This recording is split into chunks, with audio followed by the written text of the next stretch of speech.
checking, making sure I was recording there. Get the helmet on, you can't hear the little beeps from the camera. So, anyway, it looks like I'm recording. I figured that was appropriate to go for a little ride here with the Honda after I changed that front sprocket. But make sure everything's gonna be cool. I haven't done any videos in quite a while because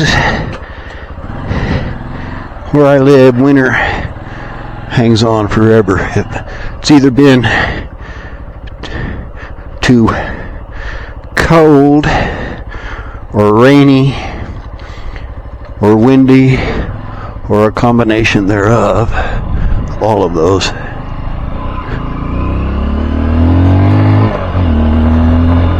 I don't notice a heck of a lot of difference in the gearing. I just went down one tooth in the front. I'm trying to get it to where I can crawl real slow without having to clutch it all the time.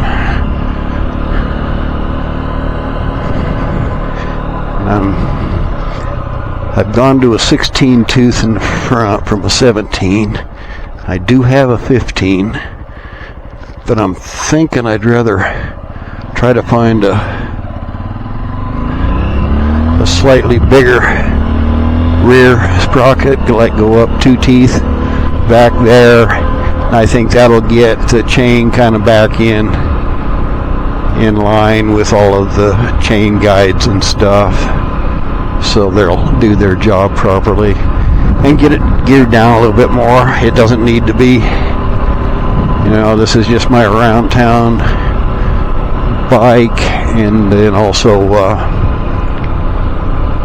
just knocking around in the country, which means that someday I'll be getting some more aggressive tires on the little girl too.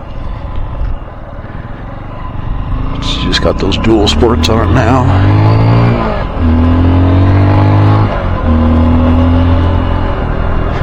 And I hope I've gotten my intermittent dying problem solved on this bike. It acts like it's got a plug jet. It'll start and idle, and that's it. Won't rev up. It just dies if you try. And even if you got the choke halfway on, all the way on, it sounds exactly the same. So I was just figuring, God, it's got to be something in a jet. I've had the carburetor off twice. The last time I just made absolutely sure there wasn't anything hiding anywhere. And at that time, I had kind of re-noticed a pinched off vacuum hose that comes off the side of the carburetor. It tees into the bowl drain hose and then exits the bottom of the bike. And that vacuum hose, I'm pretty sure, is the bolt vent. And it was absolutely kinked shut. And I had seen that once before, and then I kind of forgot about it. So I took the time to reroute the hoses enough to get that kink out of there, and I'm hoping that what was happening was, without the bowl venting, it was probably getting a vacuum inside of it, and that would prevent fuel from flowing.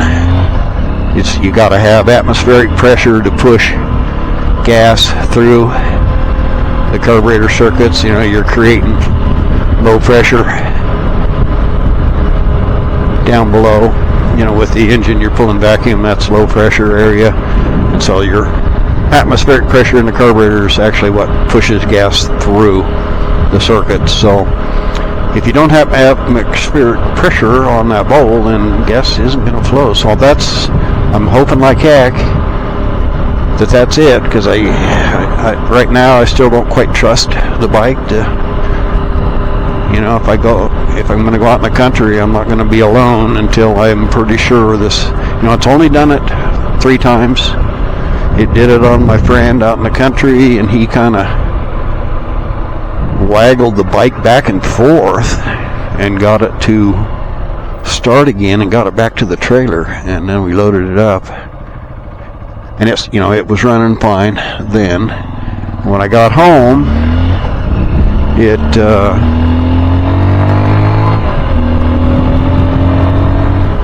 did the same thing after I unloaded it off the trailer. Would just idle only. So that's when I first pulled the carburetor apart. The next day, I did some troubleshooting and see where I had gas and where I didn't have gas. The fuel bowl had gas in it, so that's why I was figuring it had to be like a plug jet. But this, inside the carburetor is just spotless. So anyway, I'm really, really hoping that vacuum hose has got this thing fixed. I'm thinking, yeah, I could use a little bit, probably even a little bit more, gearing down just a touch more. I kind of don't, like I said, I don't want to go to that 15 in the front, just because the chain's going to really start dragging on a chain guide harder than it should, and that's not good. So the bike's always been one of those little things that's almost impossible to stall it taking off. Yeah, there's definitely a difference. I'm in fourth now at 25 and got some acceleration, so yeah. I'll run it like this with the 16 tooth, and then go race those guys. Oh no, I'm not gonna go and chase down a 600 with my little scooter here. Anyway, yeah, I'm hungry. I haven't had my lunch yet, so I think I'm gonna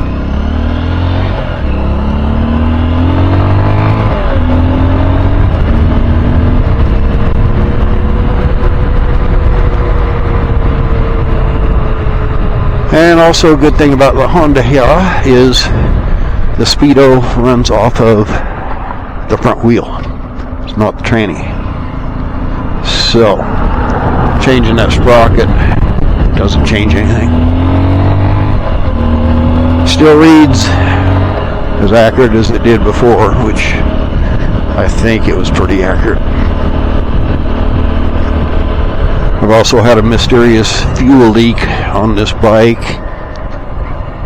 that I have a feeling it's coming from, I don't know where it's coming from. It's either the evap or it's maybe was out of that drain hose that I'm talking about, that if you jostle the bike really hard, like in the trailer or on my trailer hitch, my receiver hitch motorcycle carrier, if I'm backing up my driveway there, it'll jostle the bike enough that I'll get some gas on the bottom of the trailer, or on the on the little rack. So that I'm not sure if that's been fixed yet or not with that pinched off hose. So anyway, I think it was a success.